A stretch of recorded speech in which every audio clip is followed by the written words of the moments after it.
Were you surprised? Have you been surprised by the European response? Do you consider it to be fairly lukewarm? Were you expecting a bit more vim in their reaction? Well, I certainly join everyone else in giving it a cautious welcome. I said as much last Friday. I was slightly surprised by President Macron because I thought what Theresa May did on Friday was to set out in very clear terms the positive and optimistic vision that she has for relations between the UK and the European Union after Brexit, and indeed for getting that deal that is in both the interest of the European Union and the United Kingdom.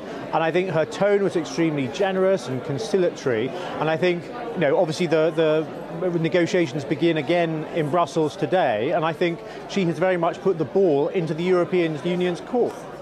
Jonathan, just on the transition period, up to 2 years, I mean, depicted as a victory for Philip Hammond, setting aside the sort of raw politics of the thing, on Brexit Central, you must be getting people, Brexiteers, who are saying, crikey, this is the thin end of the wedge.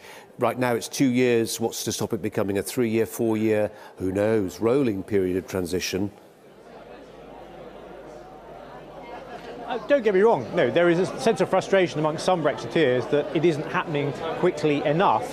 But dare I say it, this is just a reminder of how deeply the European Union and its institutions and its laws have come into British life and the way that Britain is governed over the last 40 years. For the last couple of decades that I've been active in the media and in politics, a lot of pro-Europeans have said to me that I completely overestimate the influence of the European Union over British laws and that it's minimal and people shouldn't be worried about the amount of influence the European Union has. Well, actually what we're seeing is that every single law and regulation that's been introduced over the past 40 years has to be unpicked and put into British law, and it is a very complicated process. So, and it's got to be done right, and it's got to be done in a smooth way that doesn't create difficulties for business and indeed consumers. So, the transition period is not a problem to me. If you look at the Lancaster House speech that Theresa May gave back in January this year, she talked about an implementation phase, which is to all intents and purposes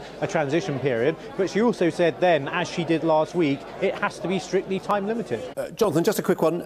There you are as a Brexiteer at the Labour Party conference. Do you have to remind some of the delegates there that 7 out of 10 Labour constituencies voted Brexit? Well, there's a number of people walking around wearing stickers using words that I probably shouldn't use on daytime TV with respect to Brexit, which does disappoint me. I think that what we ought to be seeing from politicians across the spectrum, whether they voted for Brexit or whether they voted Remain, is getting behind the government's effort to secure the best possible deal. What disappoints me is seeing some politicians, and there are Labour politicians here today saying that there is still a chance of reversing Brexit. We could still stay in the single market, we could still stay in the customs union, none of which would be compatible with delivering Brexit as voted for by the people last year, who wanted to see the country take back control of our laws, of our money, of our trade policy, of our borders. And to do that, you have to be out of those institutions. Jonathan Isaby, Lucy Thomas, thanks both very much. This is Sky News. Coming up, more than a quarter of people in the UK say they don't